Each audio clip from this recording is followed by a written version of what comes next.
Hell does not exist. Hell was not originally in the Bible. What's up, everybody? Esoteric Eddie here. Namaste.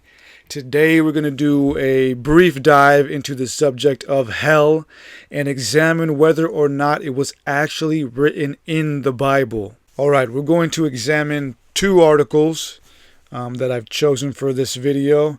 This is not a deep dive, of course. This is a huge subject, but I think these articles definitely set the foundation and cover a lot of the basic information to get you going on this subject. So this first article was written by an Ali Kellogg and is titled A History of Hell, Gehenna and Beyond.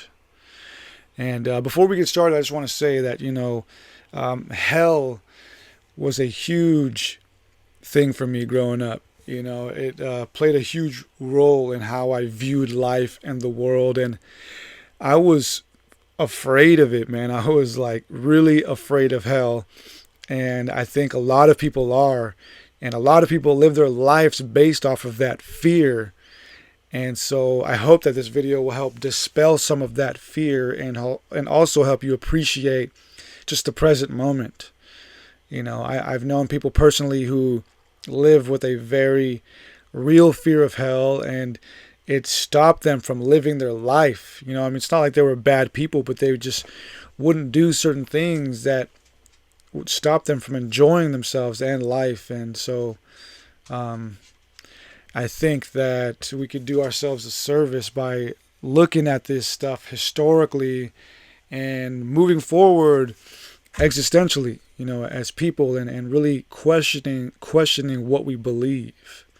And as we go through this, I'll kind of jump in and give you my opinions and ideas on what hell might really be, as we move through this, of course. So get into this article, of course, like usual. I already read through all the information for you and highlighted some of the more important points for this video. So let's just go through the highlights together and see what's going on.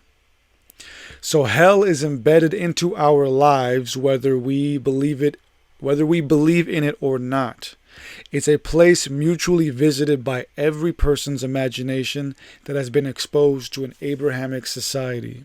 Again, true. I grew up in a Christian home, and anybody who's, been touched by an Abrahamic faith among the process of them being on this earth, which is pretty much all of us, has at one point or another been told that they're going to go to hell or something like that, But hell is actually based off an ancient landfill. There is no mention of a hell in the Bible. In Jerusalem, in the Valley of Hinnom, there is a large trash dump referred to in the book of Matthew as Gehenna. And real quick, I decided to do this subject because I'm actually working on a bigger project on the history of Moloch. And during that process, I came across this whole idea of Gehenna and the Valley of Hinnom, and both of the subjects, those and Moloch, are interconnected. And so I thought this was interesting. And again, I might do a deeper dive on this later, but I don't think it's necessary. It's very trivial information and widely overlooked by the world. But so this landfill, known as this ancient landfill known as the Valley of Hinnom, also known as Gehenna, played a huge role in the development of the archetype and idea of hell. It was originally used by the ancient Israelites who sacrificed children and burnt their bodies to appease the pagan Canaanite god Molech. In Leviticus 18:20, God expressed his hatred of the false god Molech and deemed the place unclean. Gehenna was eventually used as a landfill by the inhabitants of Jerusalem, where people took their trash to be burned. The place began to wreak havoc on daily lives in Jerusalem. The smell of burning sewage, flesh, maggots, and garbage wreaked absolute havoc on the inhabitants of Jerusalem, causing documented medical problems like nausea and breathing difficulty. Gehenna was used as a metaphor for the final place of punishment for the wicked. Yeah, so Gehenna is a word for this place known as the Valley of the Son of Hinnom. And Gehenna is actually the Greek word for that place. The Hebrew term for that place was or is Gai Ben Hinnom. Gai Ben Hinnom, Valley of the Son of Hinnom. And so that was shortened by the Greeks to Gehenna, also known as Gehennom. And as the article stated, it was a place where the ancient Israelites and pre-Israelites used to burn children and sacrifice them to Moloch. And that place was later turned into a landfill where people would burn their trash. And it was a vile place of trash and filth that led to disease and disgust and pollution. And so I think all of these things kind of crept into the subconscious mind of the ancient people and was a perfect archetype for the later idea of hell, as we shall see. Now, the modern English word hell is a derivative of an Old English word, hell or helle, I guess, first documented around 724 AD, to refer to the netherworld of the dead. Yeah, so hell is an ancient, like, Indo-Aryan word. You know, like we have Helsinki, coming from the polar north of Europe. And so hell, yeah, of course, wasn't even used in the Bible to begin with. It was later used as a translation for Gehenna. And as the article states, pagans were ironically executed at the same time their mythology was being plagiarized by their very executioners. Yeah, it's no secret. You know, obviously the Roman Empire amalgamated all of the cultures and mythologies into what would become the televangelist Christianity that we have today. And among that process, they incorporated some of these Indo-Aryan ideas and Greek ideas of hell and stuff like that. Jesus specifically refers to Gehenna 11 times in the New Testament, but not hell. The Islamic version of hell in the Quran is known as Jahannam, translated from Gehenna or Gehennam. Now, of course, Islam is the sequel to Christianity and the third part to the trilogy of the Abrahamic faiths. The Empire Strikes Back with a turban. Yeah, so it's obvious that the Quran's term for hell, Jahannam, was influenced and simply a rendition of the Greek Gehenna or Gehennom. You know, of course, all being influenced from this valley of the son of Hinnom. And we actually don't know who this Hinnom was. I learned through my process of the Moloch documentary. Yeah, it was just a valley that used to belong to this guy named Hinnom, and later was rented out to these weird Molochites and these weird worshippers of Moloch. It was like, hey man, can we burn our children over here? Is that cool? Are you using this? Can we? Is that cool? Hinnom's right there just counting his cash. Yeah, man, it's all good. Go ahead. Just disappeared from history. You should have never sold them that land, Hinnom. Anyway, the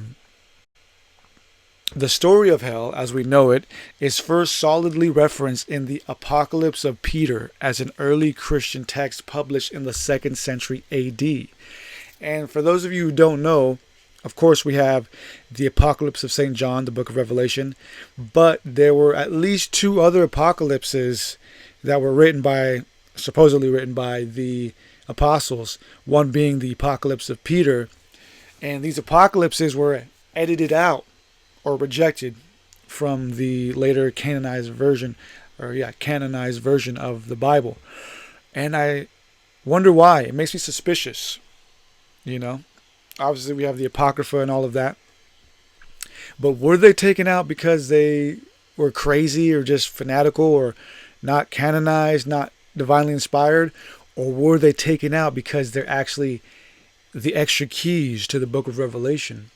Should we read all of them together? Should I do that? Should I do a deep dive on all of the apocalypses? Maybe the church doesn't want us to read them all, because what if we read them all at the same time in a circle, and then a portal opens up and we get to like go to the future or something? I don't know. Just a theory. Conjecture, if you will. The Apocalypse of Peter was edited out of the Bible later on and replaced with another similar apocalyptic text. Yeah, the book of Revelation. Some biblical scholars will quite literally cite that Peter was a raving, mad, bumbling old lunatic, and thus in his narrative was discredited with haste. I mean, weren't they all kind of that way? But this is kind of hypocritical. So everything else Peter did, yay! A plus, man. Decides to write this like super gnarly psychedelic apocalypse in his old age, and now we're like, yeah, sure, Grandpa, sure. Let's get you to bed. Apocalypse, hell, yeah, sure, buddy. Like, maybe we should probably pay attention to it, you know? I don't know, man. It's just like, why, how do we choose among these crazy texts? Like, oh, yeah, Peter, sorry, all this stuff just not cutting it, man. John did a way cooler job. I mean, he's talking about, you know, this mark of the beast, 666. Dude, it's freaking awesome. All right, sorry, Peter, but you're just a bumbling old lunatic. Sorry. I don't know, man. Like, it's just all so ridiculous. But anyways, examining the Old Testament. So, of course, the Israelites, the Jewish people before Christianity, didn't believe in hell, didn't believe even in an afterlife. The Hebrew word for the afterlife was Sheol, which means the place of the dead or the grave. Sheol is a neutral term and has no connotations of punishment. It's simply the place we go to when our bodies stop working. Yeah, so to them it was just like, from ashes we came, to ashes we will go. And it wasn't until later that the Jewish people, the Israelites, developed these ideas of heaven and hell and an afterlife. And it was during and after the Babylonian exile that they developed these.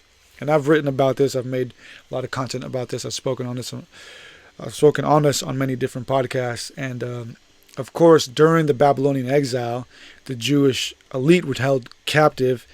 And during that time and after, they were influenced by a lot of the other mythologies and philosophies around them, particularly that of the Zoroastrians, who were the ones who freed them.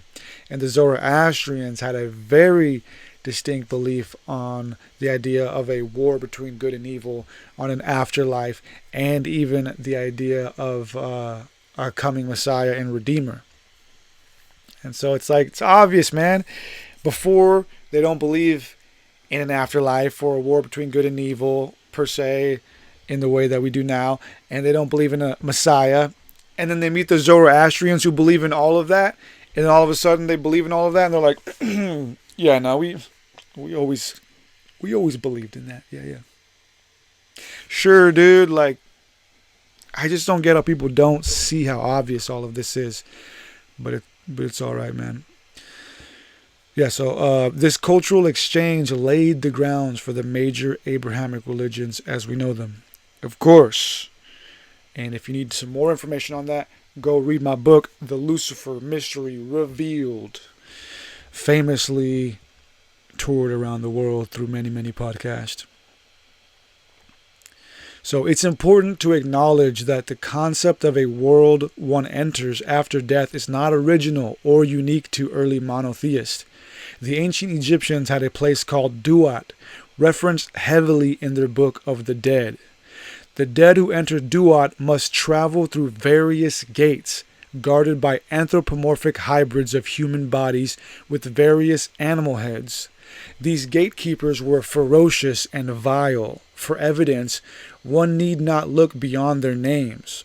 Guardians of the gates of Duat had charming titles like one who eats the excrement from his ass. Damn, he would make it really big on OnlyFans these days. And blood drinker who lives in the slaughterhouse. what the heck, Egyptians? I feel like I'm walking through like a haunted house. Like, welcome to the duat. $5. If you can make it through one who eats the excrement from his own ass, and you're doing good. The next step, though, is blood drinker who lives in the slaughterhouse. He's not so nice. Like, what? Alright, dude. And then I guess after that, should the deceased successfully pass through the gates, they faced one final test.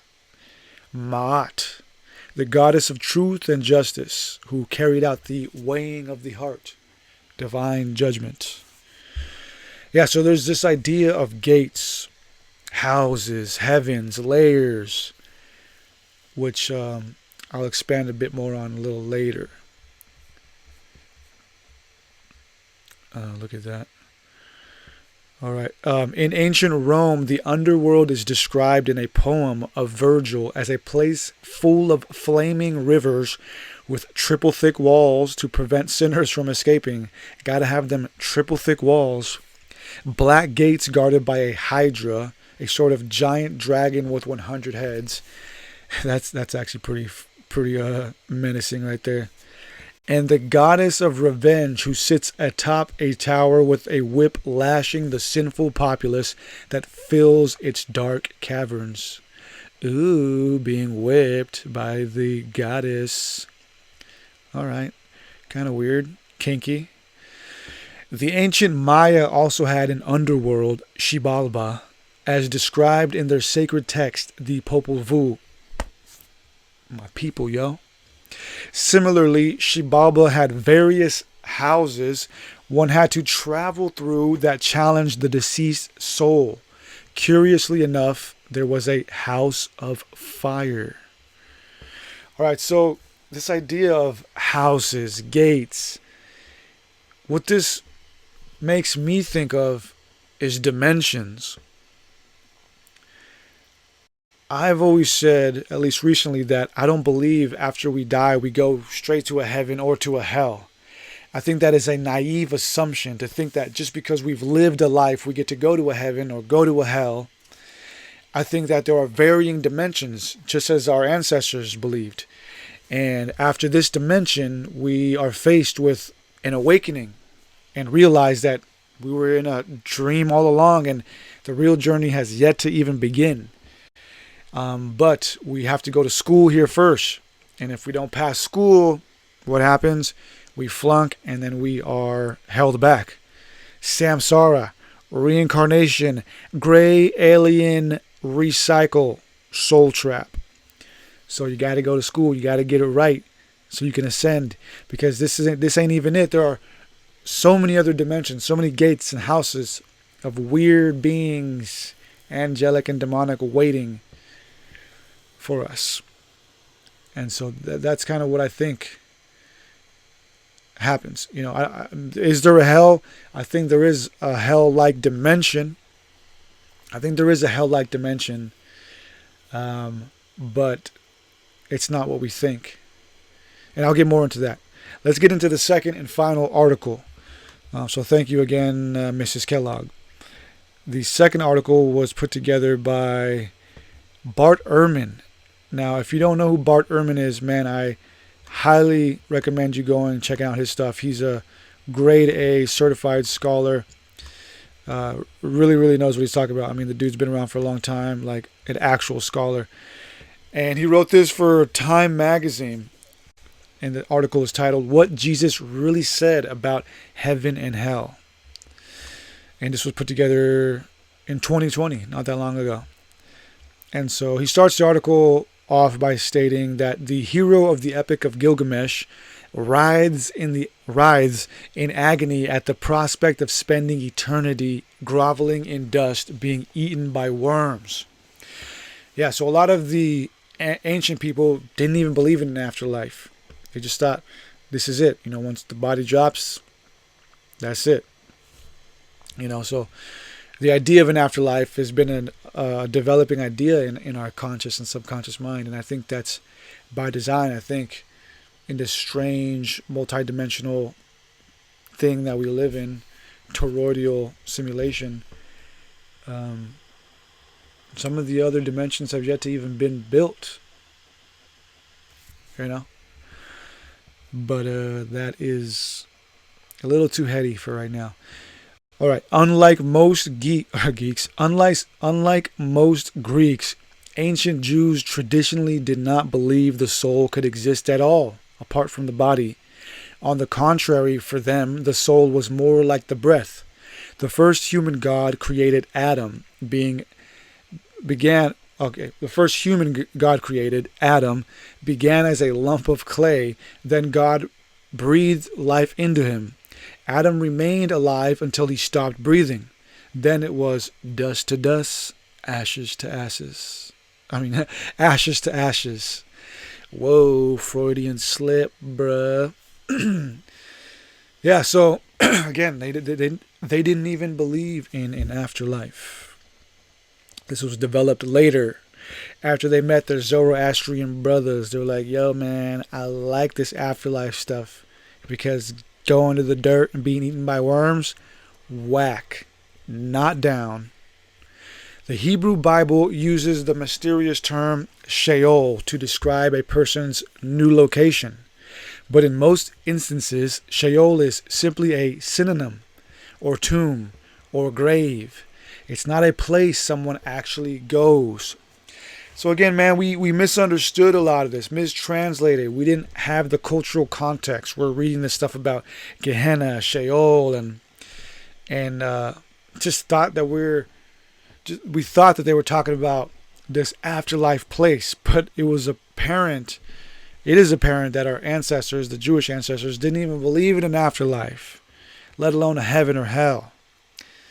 And the whole idea of hell being this fiery furnace spawned from the valley of the son of Hinnom, Gehenna.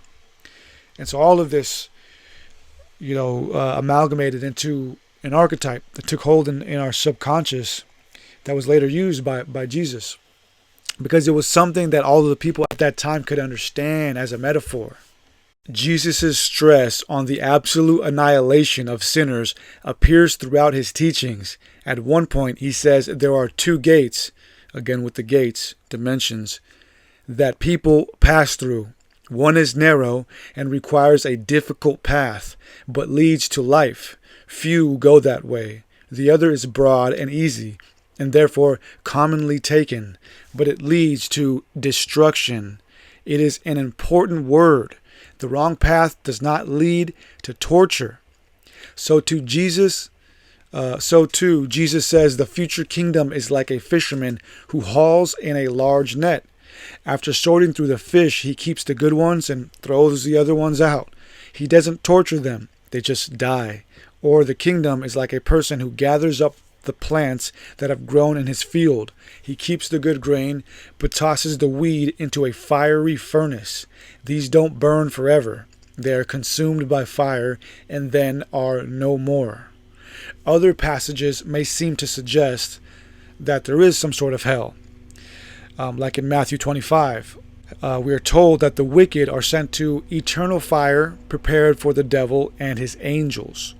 But when Jesus summarizes his point, he explains that the contrasting fates are eternal life and eternal punishment. They are not eternal pleasure and eternal pain.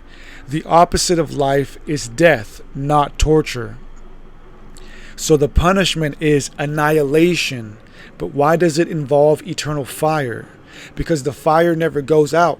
The flames, not the torments, go on forever. And why is the punishment called eternal? Because it will never end. These people will be annihilated forever. That is not pleasant to think about, but it will not hurt once it's finished. And so this is a pretty revolutionary idea here. First of all, the Jews didn't believe in hell, didn't even believe in an afterlife. They believed in Sheol, just from dust to dust. And then the Christians come along, who are also influenced by Greek thought.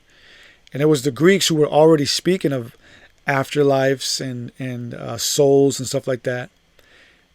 and developed these ideas about a heaven, some sort of hell, some sort of afterlife, but never used the word hell.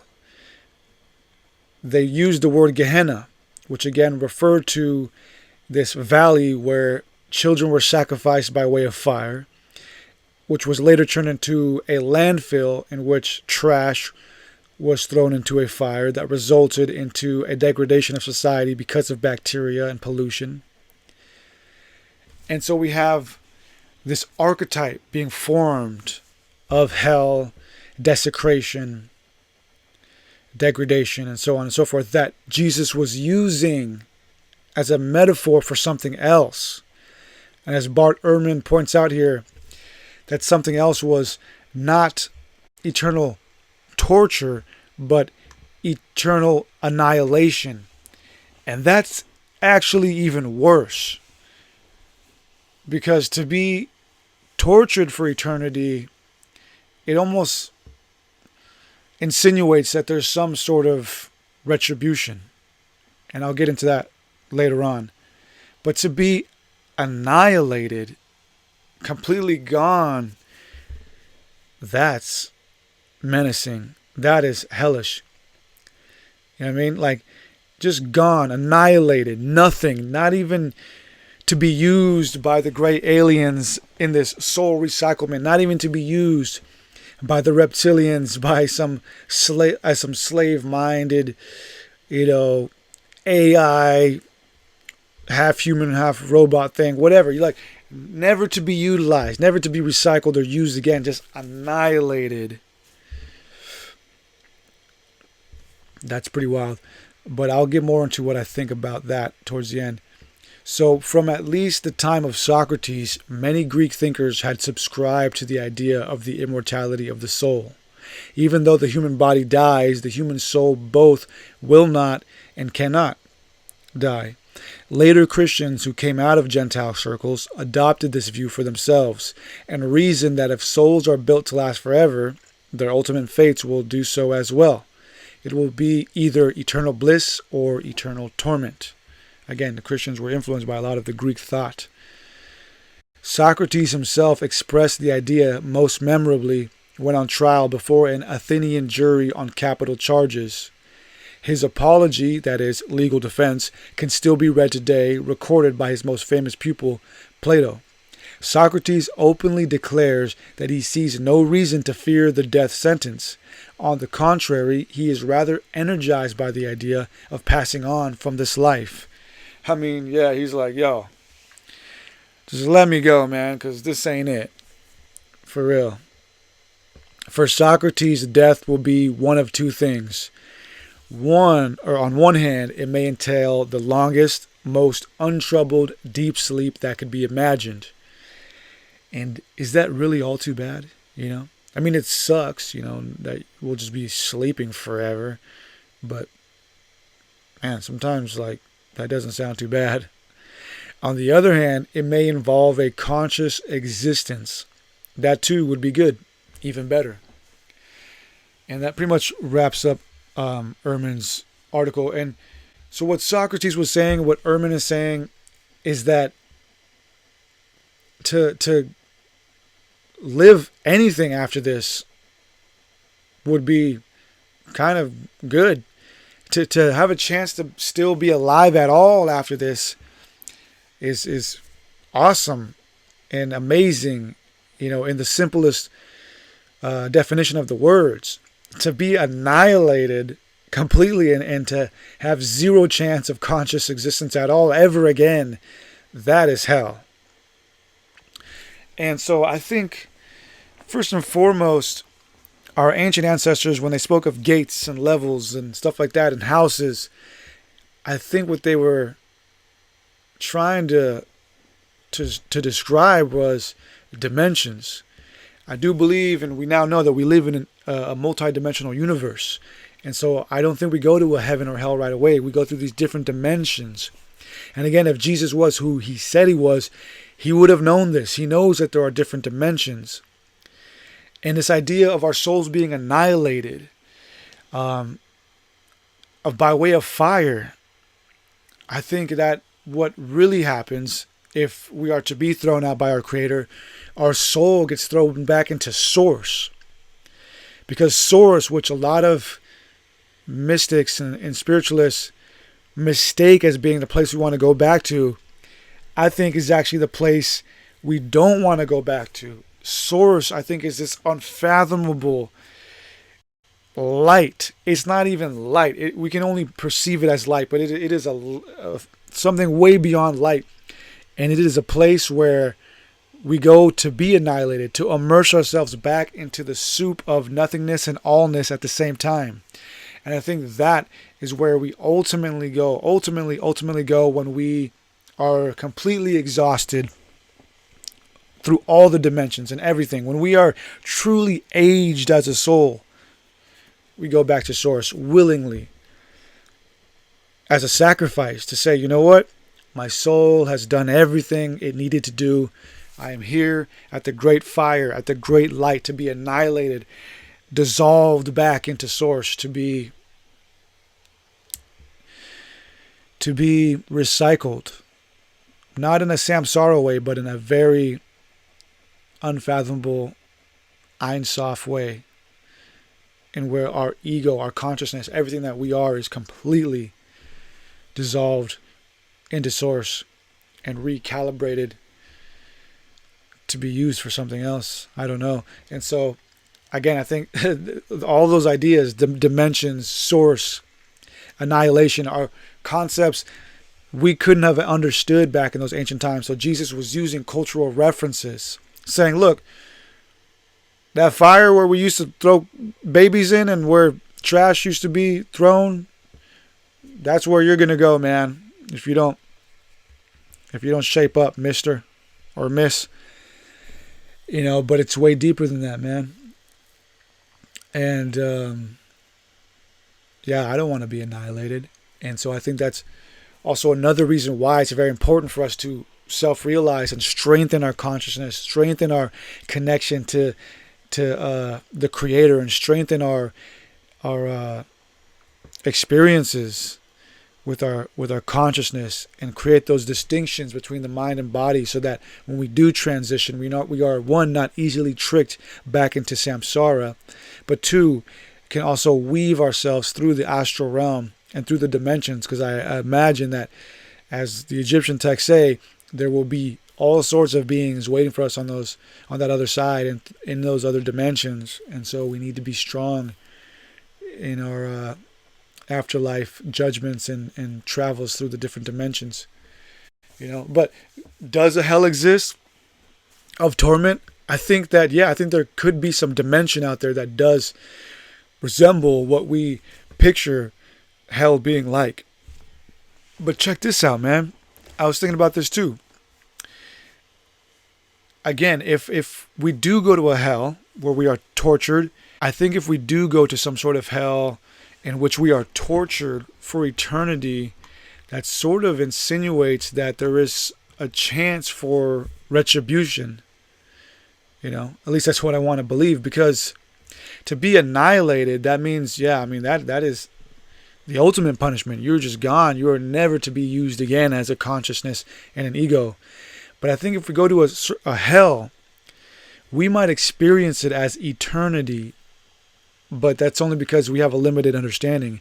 I think that hell is not eternal. That's just how we perceive it, because we are constrained to time, space, understanding. I think hell is sort of like a DMT trip, where we think we are in this moment eternally, but it's actually only like 5 seconds, 5 minutes. And I think, unknown to us, that if we do go to a place like that, God is actually giving us a chance at some sort of retribution. We're still alive. We're still there to play the game. And so I think at some moment, God will snap his fingers or its fingers or whatever, and the simulation will end. I think hell is just a simulation, a sort of psychedelic trip that feels like eternity, but it'll end at some point if we've beaten that game somehow, and we'll just end up in some white space purgatory and be like, whoa, what the heck? And God will be like, what's up, man? And we're like, what the? I thought I was just in hell. He's gonna be like, oh, hell, nah, man, that was just like 5 seconds. Because we're gonna think that it was like eternity, but it's just like this psychedelic trip where time doesn't actually exist.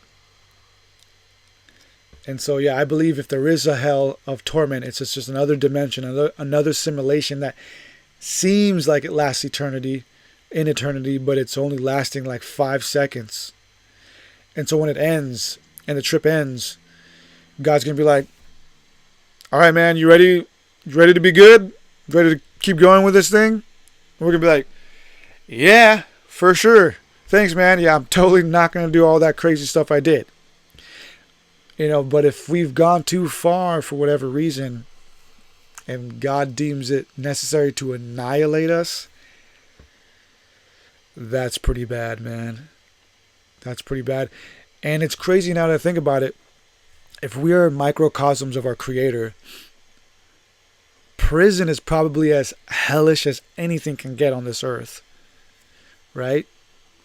And it's interesting how even in prison, we are given a chance at retribution, not just by the system, but by our peers.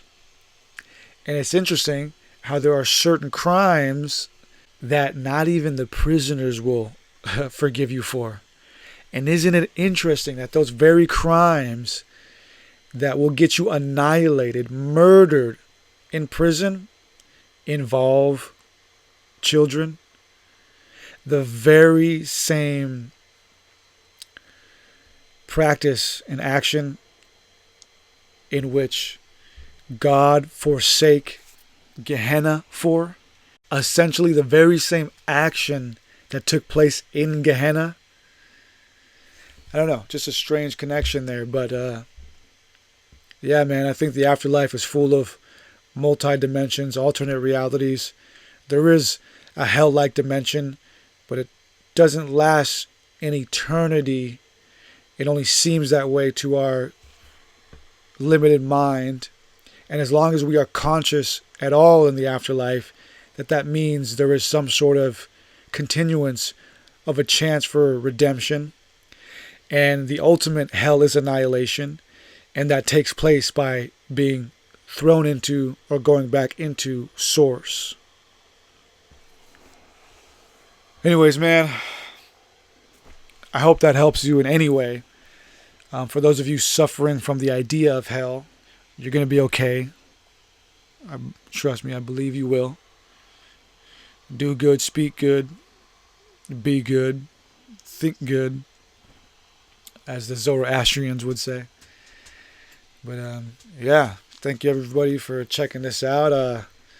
As usual, I love y'all. Peace.